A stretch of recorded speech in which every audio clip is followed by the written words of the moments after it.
I've been seeing a lot of reports lately of the European Union replacing the United States as the new peace partner for the Middle East. And it's being reported that the European Union as a whole is about ready to recognize a Palestinian state in the very near future. Now, when I say as a whole, I mean probably the more notable countries such as Italy, maybe France and Germany, and I don't know about the UK. But the report is that the European Union is on the verge of replacing the United States, and that to me is shocking. But let me give you the background of this Bible prophecy passage, which is found in Daniel 9:25 through 27. Basically, it states that in the last days that the European Union, or the revived Roman Empire, would one day make a peace agreement with Israel and many. That would be the starting point of the 7-year future tribulation period. Now, right now, the Trump administration, or actually the United States, has been the peace broker of note for the last several decades.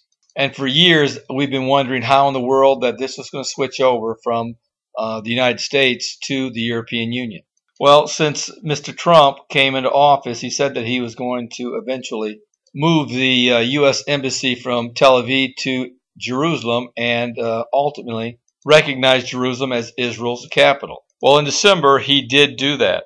And since then, there has been a avalanche of international condemnation from the Arab League to the European Union to the Chinese to the Russians.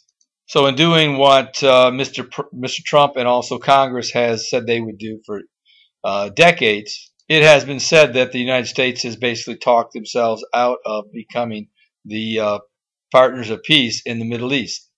And the Palestinians now are refusing to come back to the table. Well, in response, President Trump has said that because the Palestinians have shown little respect for the United States and for the financial aid that they have given over the years, which numbers in the billions, the Trump administration has decided to go ahead and start cutting pieces of this aid package until the Palestinians come back to the table.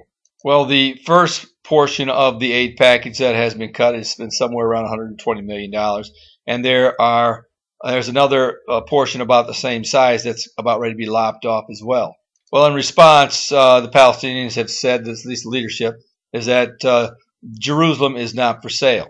And Mr. Abbas has been meeting with different world leaders around the world, including Mr. Putin in Russia, and he will also be talking to the European leaders to see if they are willing to make up the difference that the United States has taken away in their aid cut.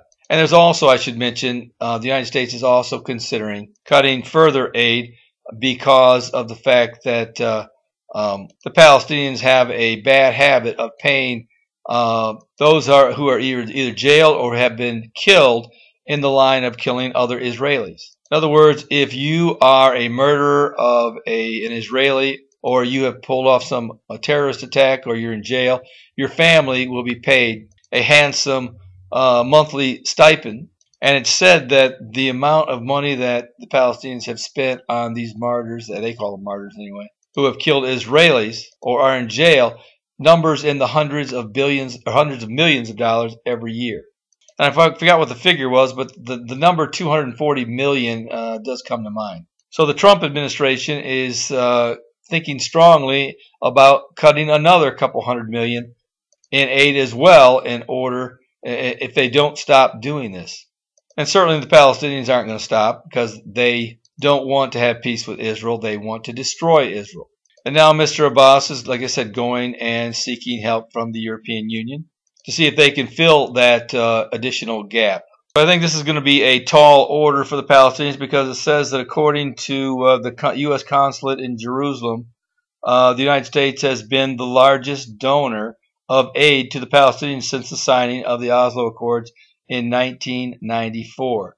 This aid has totaled around $600 million annually in recent years, around half of it to the United Nations Relief and Works Agency for Palestinian Refugees. And I think the European Union as a total has been giving somewhere around $160 million. So for them to ask the European Union to make up that $600 million is going to be a very tall order. But the Bible does say that at some point in time, the peace that will come, that is described in Daniel 9, 25 through 27, that it would ultimately be through a representative of the European Union, and that person would end up being the Antichrist. But there's one thing that France has already said, and I have to believe that Germany's also on board with this, and some of the other larger EU nations, that they're not just going to come out and recognize Palestine and declare East Jerusalem as the capital unilaterally. It's going to have to be somewhat of a watershed event in which much of the European Union, if not all of it, comes out and does it as a whole. But here's an article that I find interesting. It says that Norway EU call meeting in bid to speed up efforts for a two-state solution. And here's what the article says. It says Norway and the European Union said Wednesday they would convene an extraordinary session of donor countries to the Palestinians, saying efforts to reach a peace deal needed to be hurried up. The meeting of the ad hoc liaison community to be held on January 31st in Brussels is also meant to discuss the need to enable the Palestinian Authority to execute full control over Gaza based on the Fatah-Hamas reconciliation deal signed in Cairo on October 12, 2017. There is an urgent need to bring all parties together to discuss measures to speed up efforts that can underpin a negotiated two-state solution, the European Union said in a statement. Now, chaired by Norway and co-sponsored by the U.S. and the European Union, the AHLC is the main coordination mechanism for development assistance to the Palestinian Authority. So it is possible that this particular commission that is co-sponsored by the U.S. and the European Union could come together to speed up a creation of a Palestinian state and also some portion of Jerusalem given to the Palestinians as their capital. Now, Mr. Trump has said time and again that if the Palestinians would just wait and see what the plan entailed, that they might find out that it's something to their liking. He's also said that at some point in time that Jerusalem would have to be shared by the Palestinians. Now, the top Palestinian negotiator has said that the Palestinians would reject all U.S.-sponsored peace talks until Washington rescinded its December 6 reconciliation of Jerusalem as the capital of Israel. Now, I don't rule out that that could possibly happen, especially if it does bring them back to the table. We'll see what happens in the future. I would like to think that Mr. Trump would not do that, but if he thinks that it's the only way that it's going to happen, then he is a deal maker and he likes to do the impossible, or what he thinks is the impossible, and bring this thing to its end. The continued American talk about deals to solve the Israeli-Palestinian conflict or calling for negotiations or talks is unacceptable to the Palestinian leadership as long as Mr. Trump's decision to recognize Jerusalem as the capital of Israel is not revoked. So we'll have to wait and see how this actually turns out, but it looks like what the Bible has said is heading in that direction in which the European Union may very well take over. It's going to be interesting to see how they wrestle control out of the United States' hands, especially with so little aid coming from the European Union and an overwhelming amount of aid coming out of the United States.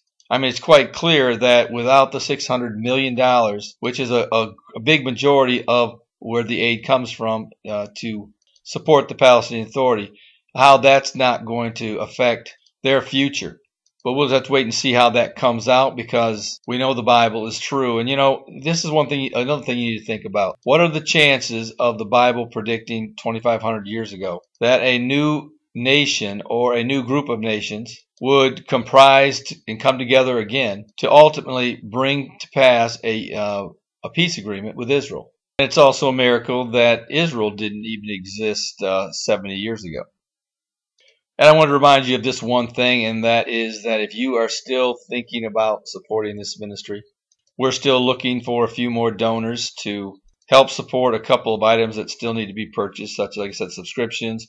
We also need to have our domain name re-registered. Our hosting contract is about ready to expire. We need that as well. So if you've been thinking about donating or supporting this ministry, now would be the time. As if everybody listening to this broadcast were to give 10 or 15, 20, 25, whatever you can afford, to get these needs taken care of right away.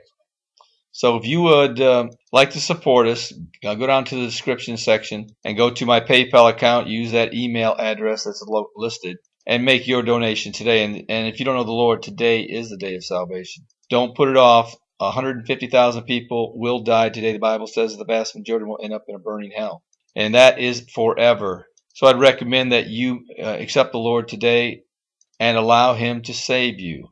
And you Christians, don't forget to get a copy of my Tribulation Period Survival Guide. Go down to the description section in this video, and it'll take you to two sections that you can either get the free version, which is not written in 9 different languages, or you can get the paperback version, which you can literally hand to your lost friend or loved one. Well, this is Terry Malone with the Calvary Prophecy Report.